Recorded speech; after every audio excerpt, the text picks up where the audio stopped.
When it comes to psychological research, there are a few terms that are worth noting and being part of our understanding for the psychological research method. We have an hypothesis, which is an attempted explanation, or rather a testable explanation for a phenomenon. So I can just write testable explanation for a phenomenon. And we have two hypotheses that are potential ones that we can have supported by our research investigation. We have the alternative hypothesis, which is an idea that there is actually a relationship between variables. Relationship between variables.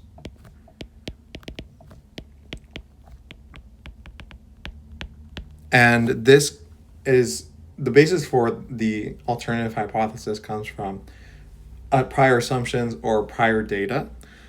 And then we have the null hypothesis, which is that there is no relationship between variables. So to give an example, let's say that we're trying to determine in our psychological study whether consumption of something has an impact on some other behavioral variable. The null hypothesis would be that consumption of that thing has no impact on that behavior. And then the alternative hypothesis would be that consumption does have an impact, a relationship on that behavior. When it comes to variables, we have independent and dependent variables. So the independent variable is manipulated by the researcher.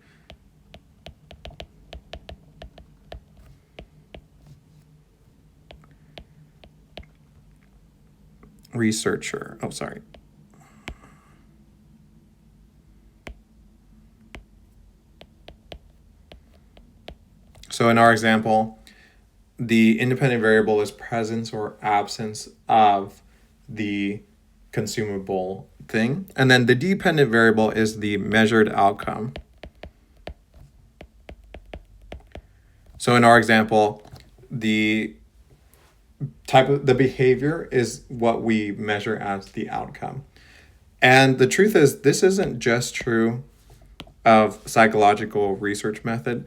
This is generalizable to the scientific method more generally.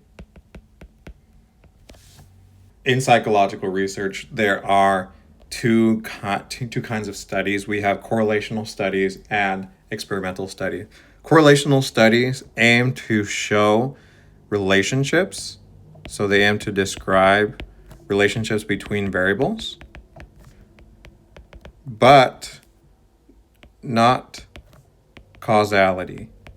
Meaning the correlational studies have no ability inherently to determine a cause and effect relationship. However, in experimental studies, the aim is to demonstrate causality. So a cause and effect relationship.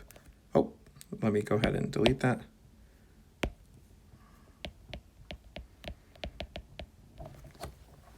These are trying to show that the independent variable causes or has a causal factor on the dependent variable, or that there is no causal relationship. How might we go about answering the question of whether psychological research and scientific research more generally is credible? Well, we do want to pay attention to how our psychological research and, again, scientific research more generally, how the individual studies that we conduct are designed and how others conduct their own studies.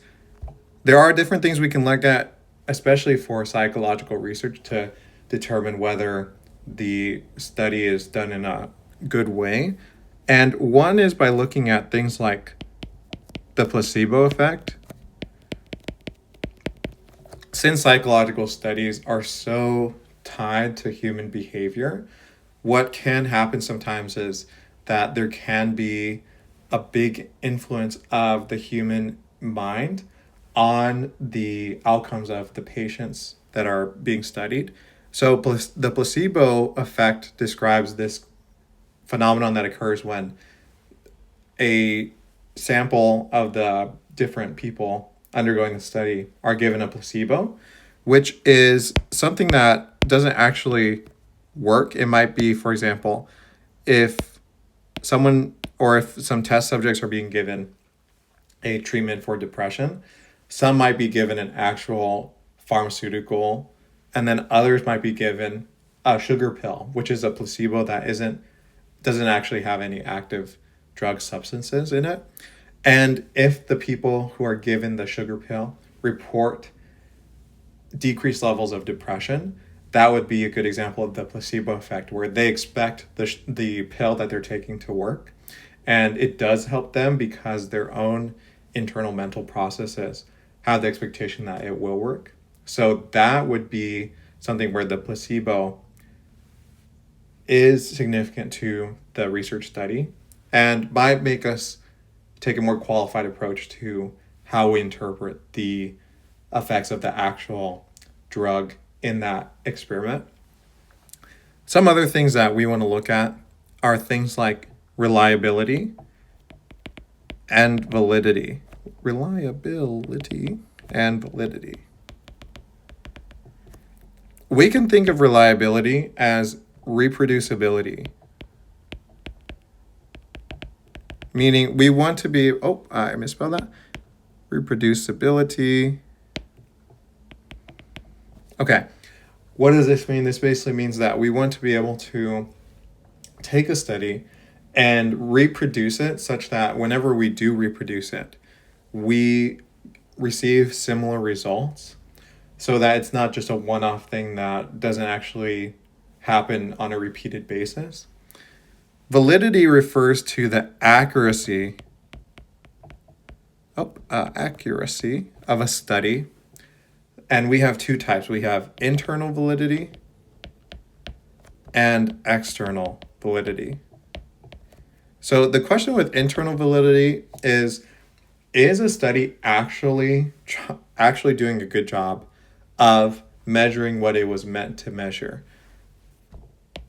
External validity refers to the generalizability of a study. So I'll just go ahead and write generalizability.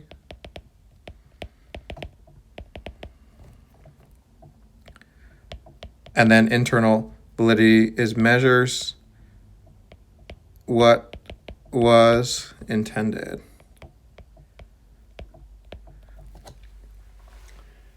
Why do we have two types of validity? Well, first, we want to make sure that our study is actually, again, measuring what it tried to measure. It's not measuring something unrelated. And then we have this external validity because as good as one study can be, it isn't of that much help to us if we can't generalize it to other situations outside of an experimental setup to real world situations. Scientific research must be done in an ethical way, and that is also very much true in psychological research, especially since psychological research, with its focus on human behavior, human development, often implies human subject research.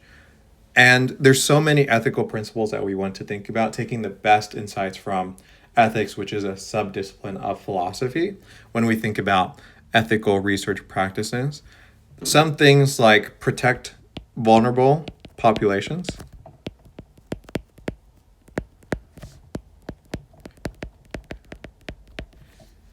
minimize risk while maximizing benefits,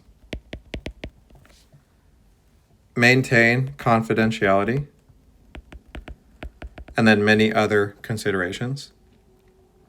Additionally, in the United States, a board must actually approve research on human subjects, and other boards must also approve research on animal subjects. So it's important to gain board approvals for subject research. when we do human subject research, we need to make sure that we get informed consent. Informed is a good qualifier or adjective for this type of consent because the subjects need to be well educated about what the whole procedure is going to entail. That way they can fully agree to the whole life cycle of the study, including its risks and their rights as a participant. So they need to be aware of the risk and their rights. They need to be able to know that they can voluntarily withdraw at any time. They need to know that they will have that confidentiality, that their information will be protected.